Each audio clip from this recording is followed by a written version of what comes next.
Now for our story. This morning, Aunt Mary Lane and her niece, Peggy Douglas, had driven over to a farm several miles away to visit an old school friend of Peggy's, whose first baby had been born a few days ago. They carried a large basket in the back of the little pickup truck in which they had carefully packed a fried chicken, a bowl of chicken broth, and a freshly baked cake. Their gifts had been received gratefully, and they'd complimented the proud young mother on the baby girl and stopped long enough to have a cup of coffee with her in the warm kitchen of the comfortable old farmhouse. Now, having accomplished this neighborly mission, the two were driving along Kenmore Hill Road on the way back to town. Well, that was a nice little visit. Uh-huh. The baby's awfully cute, isn't she? That bright red hair, just like her dad. Yes. I wonder if she'll have freckles. Oh, it's very likely. People with her coloring usually do. Oh, anyway, she's darling. Dorothy was certainly proud, wasn't she? She has a right to be. Yes, she has. Red's such a nice boy. And he's crazy about Dorothy. Always has been, ever since they were kids. Yes. I can remember how they used to go past the farm on their way home from school, talking of Blue Street. They never seemed to know anyone else was around when they were together. We used to kid them about it, but they didn't care. Well, it does my heart good to see young people like that who really love each other, happily married, raising a family. Yes, they're lucky. I think they know it, too. Well, everybody can't get a break like that. Some people just have to take what comes, not expect too much. Not expect too much. Or not expect it too soon. People have to learn to be patient. Patient? Oh, Aunt Mary. Oh, I know, dear. I know that it isn't easy. When you're young, you want things to happen in a hurry, all at once. Well, at least you want to feel that something's going to come out right eventually. Well, of course you do, dear. But you see, that's why you have to be patient. Give things time to work out the right way.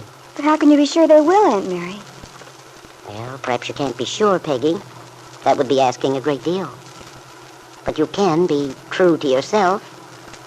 Be true to what you know in your heart is right. Then if you do that, 9 chances out of 10, you'll be on the right track. Maybe. But sometimes it's awfully hard to know what is right. Oh, look, Aunt Mary, there's a place Nicholas talked about buying. Where? Over on the right. Oh, I can't look and drive both. Oh, yes, I know this place very well. Nice view of the house from here. Mm-hmm. I remember when it was built. That was in, well, let's see now. Randy must have been about 14. He was so curious and interested. He hung around for weeks getting in the way of the carpenters. They finally gave him some lumber just to get rid of him. I remember. He made some bookshelves for his room. Oh, so he did. It's a darling place. Yes. Nicholas and I came over several times. Sort of planned what we'd do, if we had it. Nicholas even got in touch with the owners. Yes, he told me about it. He found out that David Bowman's bank holds a mortgage on the place. And David promised to give him first option if he decided to buy it. I don't suppose he's done much about it since then, has he? Nicholas? Well, no. He sort of let the matter drop for the time being. Well, it's probably just as well. Especially since he knows he could buy it, if he decided to. I suppose so. Peggy, you do see that it's a good idea, don't you? You mean Nick's wanting to postpone our marriage? Yes. Well, Aunt Mary, naturally, if that's what Nicholas wants to do. But I mean, from your own standpoint as well. I'm not so sure about that. Of course, I know Nick's motive was a good one. At least he meant to be honorable, all that sort of thing. He certainly did. I have a lot of respect for him because of it, too. And yet, well, sometimes I don't think I understand what his real reason was. I think there must be something he hasn't told me. Well, when you talked it over, didn't he explain why? Oh, yes. He talked a lot about Bill and Kitt. He kept saying it would be better for us to wait until Bill's affairs were straightened out. Well, dear, you know how I feel about it. I think it's very wise. The longer I know Nicholas, the more I realize he's a very generous, unselfish young man. Besides being a very intelligent one. Yes, I know he is. Well, that's what made me decide to marry him in the first place. And now, I'm all up in the air again. When I first knew Nicholas, I'll admit I had different ideas about love and marriage and everything. But we talked it all over so many times that, well, finally I began to see things his way. Believed marriage should be more on a friendship basis.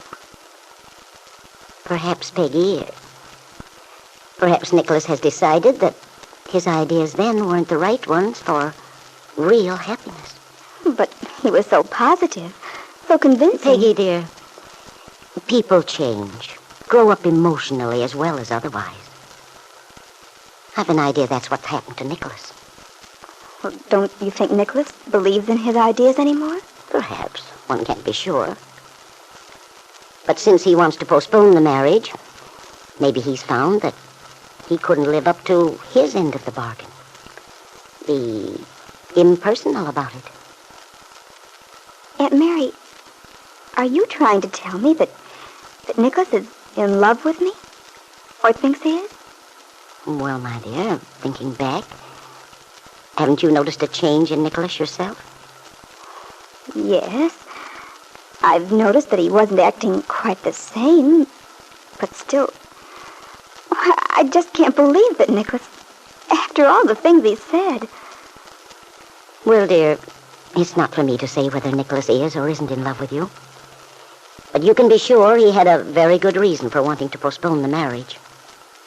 A reason which had to do with your own happiness in the long run. Well, you might be right, Aunt Mary. Of course, I know his reason was a good one. But I do wish it hadn't turned out this way. I did so want to get everything settled, over and done with. Yes, dear. But you don't get things settled just by rushing into something in order to run away from something else. But, Aunt Mary, if Nicholas hadn't changed, I'm sure I could have been happy. In a sort of way. In a sort of way, Peggy? What kind of happiness is that? Especially in a marriage. Marriage should be a full, complete happiness. With no ifs about it.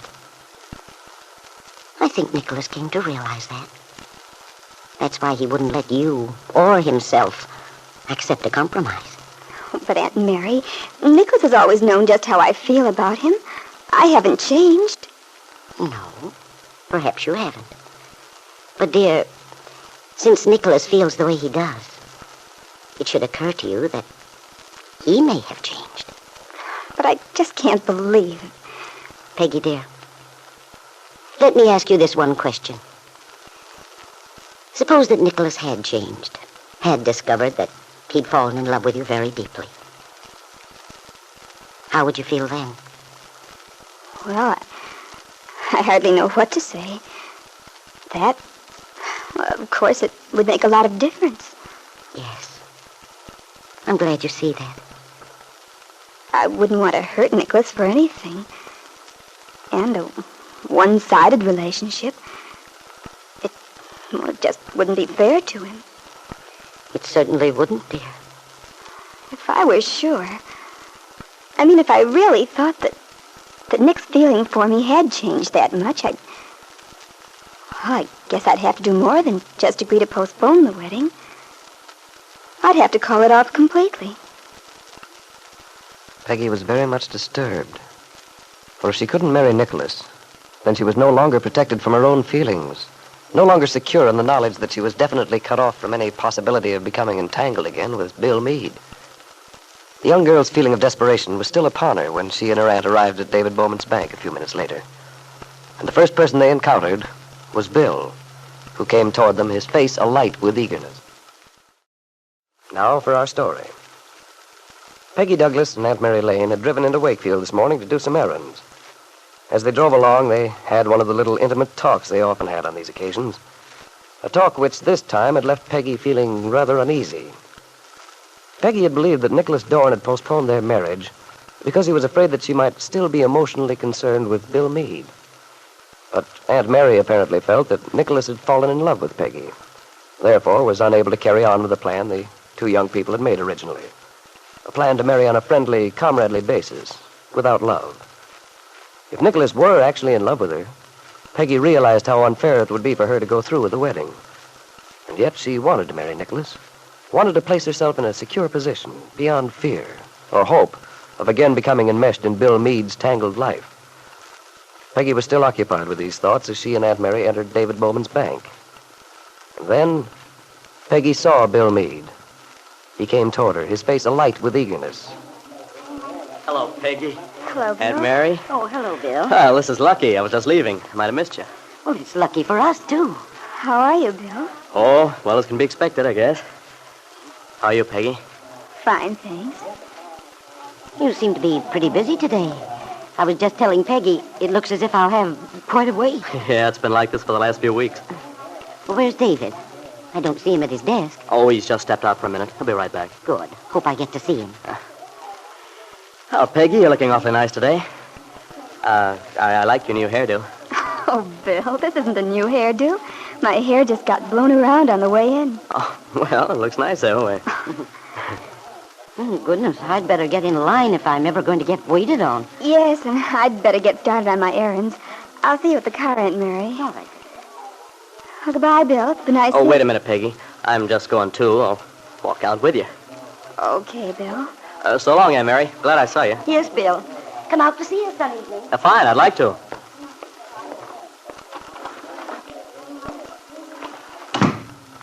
Which way are you going, Peggy?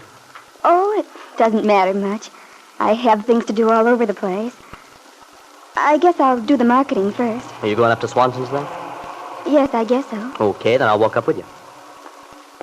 Hi, Bill. Oh, Billy. Haven't seen you in a long time. How have you been? Swell. My dad's home from the Army. Oh, good. Boy, was I glad to see you. Yeah, I'll bet you were. How do you like that present you made him, that pipe rack? Oh, he's nuts about it. Oh, that's fine. Oh, by the way, meet a friend of mine, Billy. Peggy, this is Billy. How do you do, Billy? Say, Bill, Hmm? is your kid getting big enough to have any fun with? Well, he's grown quite a bit. Well, just give him time. Well, I guess I gotta beat it. I'm going to the dentist. Oh, I wondered what you were doing in town at this time of day. Well, I don't like it very much. Oh, well, maybe it won't be so bad. Yeah. I figure if my dad could face a whole bunch of jabs, I ought to be able to face one little old dentist. Good for you, Billy. That's the spirit. Well, be seeing you. So long. Bye, Peggy. Goodbye, Take Joey. it easy, Bill. He's quite a youngster. Yeah, he's a swell little guy. You know, I really owe him a vote of thanks. He helped me make up my mind about something once. Something I had a hard time deciding. Oh? Yeah. Something about my kid. I see. Bill, I want you to know that... I can imagine it's pretty hard on you, all the trouble about the baby. Do you see him very often? No. No, in fact, the last time I was at 11th Street, Mr. Calvert refused to let me see him at all. He told me he'd never let me see him again if he could help it. He can't do that. He can't keep you away from your own son. I'm not so sure. You see, we had a showdown. A showdown? Yeah. The thing is, they made me a sort of an offer, a proposition. But what it actually amounted to was that I had to make a pretty brutal choice. What was the choice, Bill? Well, perhaps I shouldn't ask. No, I want you to know, Peggy. Mr. Calvert said that if I'd give up any attempt to have custody of my son, that Kitt would go away quietly and get a divorce. I see. Naturally, you can see what the hitch was. Of course. In other words, if you said you wanted custody of the baby, then Kitt would refuse to get the divorce. Oh, not only that. He said they'd fight it out in court with every weapon they could use. Certainly wasn't an ethical proposition to make in the first place. No, but the trouble is they had me over a barrel. I had to decide one way or the other. It was pretty tough making up my mind, too. Oh, there was no question in my mind about wanting to have the child. No, of course not. I figured I could do a better job of bringing him up than they ever could. Well, I should hope so. But there was the question as to whether I'd win if the thing went into court. See, they almost always give a child to the mother. Yes, I suppose they do. That is, if they think the mother will take care of the child properly. Yeah. And you see, if I did insist on taking it into court and lost, well, then I'd lose everything. The child, and my freedom, too. I know. It's an awful spot to be in. I'm awfully sorry, Bill. Oh, I'm not asking for sympathy, Peggy. But it does sort of help to tell you about it. Anyway, when I told Mr. Calvert I decided to fight for custody, that was when he said, as far as he was concerned, I'd never see the baby again. Where was Kitt all this time? You keep talking about what Mr. Calvert said, but you don't say anything about her. Oh, Kitt was there, too. But she seems to be more and more under her father's thumb. Whatever Ben Calvert wants is the law over there. She must have changed quite a lot, then. She certainly used to stand up for her own rights. I know. But she... Well, Bill, I think you should hold out for what you believe. That baby is yours, and I think you're the one who should have him. Well, I've got it all worked out. How I'd arranged to have him taken care of. The way my job goes, I'd be able to get home at least once during the day to keep track of things. Oh, Bill, I'm sure you could manage. And, of course, eventually you'll probably remarry when everything between you and Kitt is straightened out. Then you could give your son a proper home. Yeah. Well, I don't know about that part of it, Peggy. Oh, but of course you will, Bill. You'll find some nice girl and start life all over again. I doubt it very much. But why, Bill? Oh, you're just feeling sort of defeated now, but well, you know how it is. Time takes care of a lot of the pain. Of course, at the moment, it seems as if you're always going to feel the way you do, but then gradually, without realizing it, you'll begin to feel better. Yeah. Well, I hope I won't be feeling so low indefinitely. But... But what, Bill? Well, you see, my problem's pretty complicated, Peggy. I mean, well, when you have a child, it just changes things. Well, certainly it changes things, but not so there's no hope of ever having a normal life. You really think that, Peggy? Of course I do. Peggy, how would you feel about marrying a man, bringing up another woman's child? Well, Bill, that's a very difficult question for me to answer. Well, yes, but you've just been saying I know, that but the things I was saying were in the abstract. It's different when you think of a specific situation. Yeah, sure. I realize that. Because, you see, Bill, we're talking about you. You and your child. And your child is Kitt's child, too. You must see what a difference that makes. Yeah, Peggy, I see what a difference it makes. It would take a very unselfish love to overcome an obstacle like that. A very great love and a very big person. I know. And, you see, I just don't think I have what it takes, Bill. I'm afraid I'd never be able to do it. Well, Bill, that's your answer. But you didn't really expect anything else, did you? Even though Nicholas Dorn did tell you he believed Peggy was still deeply in love with you. As Peggy said, it would take a very great love to surmount such an obstacle. And would it be fair to make such a demand, even if she were willing to attempt it? No, Bill. I'm afraid you'll just have to plug along by yourself, at least for now. But the main thing to remember is, you've got to fight for your baby son, regardless of Ben Calvert and Kitt, even regardless of Peggy, the girl you love. Now for our story. Wakefield, Aunt Mary Lane's little town, was anything but malicious. However, the people, as in any small town, had a healthy curiosity concerning the doings of their neighbors. They were slow to pass judgment, but when one of the less popular members of the community got into hot water, Wakefield responded very humanly, weighing the pros and cons, trying to decide who was at fault. This morning, the favorite topic at Wakefield breakfast tables concerns Ben Calvert and his daughter, Kitt. Is Bill Meade actually planning to sue Ben Calvert's daughter for divorce? Is he going to fight for custody of their baby son? Or will Kitt get her own way again, as she has in the past? Will Kitt divorce Bill? Keep the baby? Yes, this morning, many a lively discussion is taking place, much like this one. Yes, I've heard something about a divorce, and I, for one, am not the least surprised. I've known Kitt Meade since he was a child. He's always been haughty and spoiled. Have another biscuit, Ed. No, thanks, Mother. I'll just finish my coffee. Well, from what I heard, it sounds as though he's going to get the divorce. Can't say that I blame him either. Mother, more coffee? Believe I will, son. That's finished. Well, maybe Kitt needs no prize, but if you make a bargain, you ought to stick to it, especially if it's a child. Oh, of course, the child makes a big difference. But it seems to me that Bill Meade's a pretty nice guy. As far as the owner's concerned, he'd likely be better off without Ben Calvert's daughter. Well, perhaps marriage has failed. Perhaps there's no way to patch things up. But Mother's right. What about the child? Have to think of that.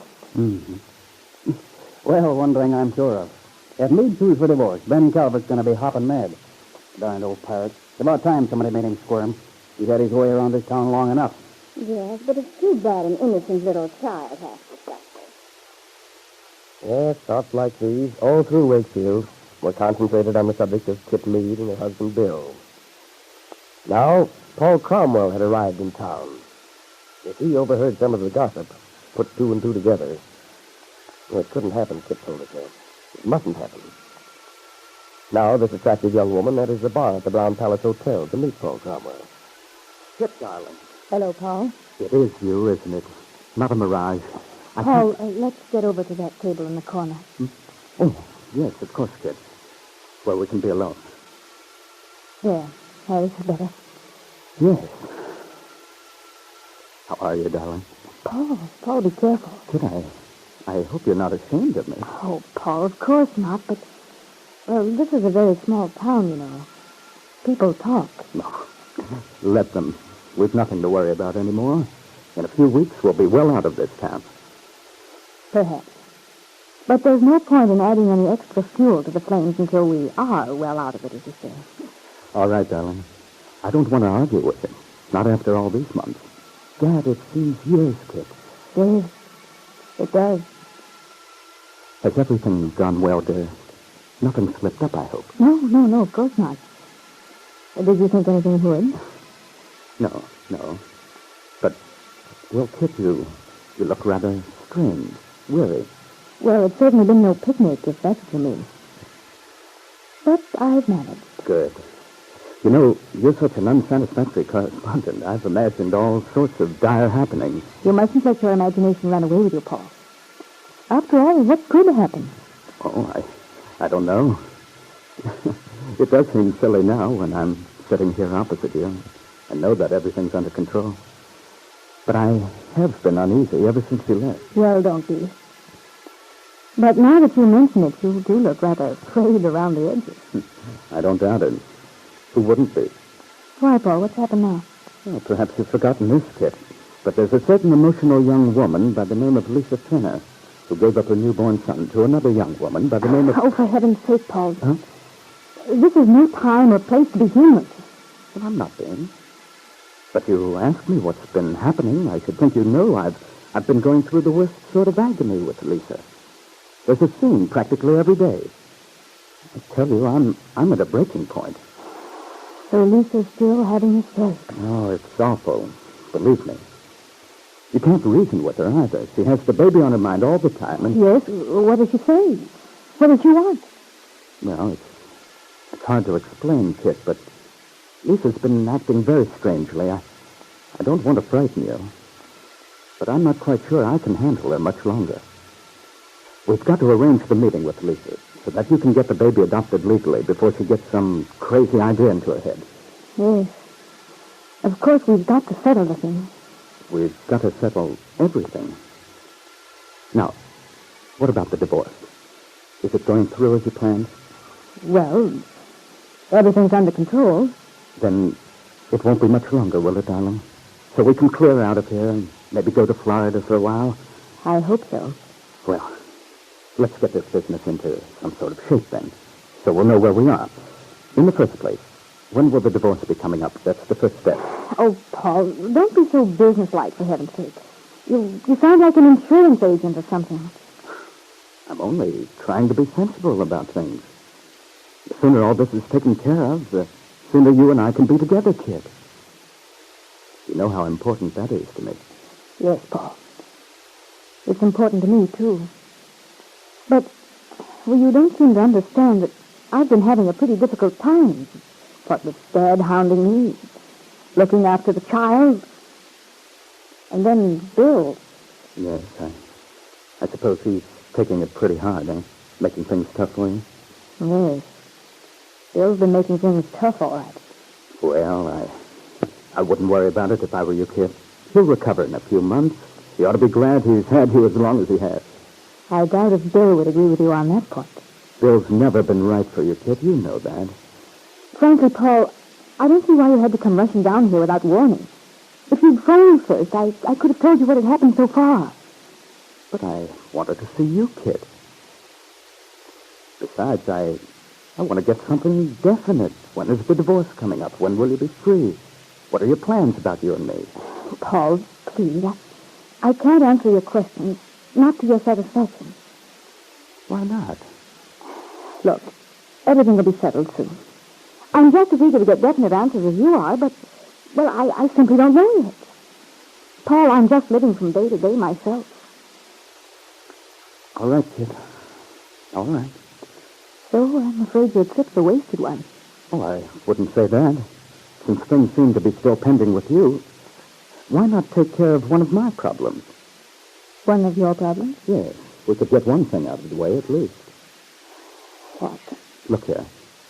Why don't you come back to Chicago with me? Chicago? Of course. Then we can get this matter of Lisa settled. Get rid of that sword that's been hanging over our heads. Oh, Paul, I couldn't. Not possibly. But why not, Kit? Well, there are lots of things.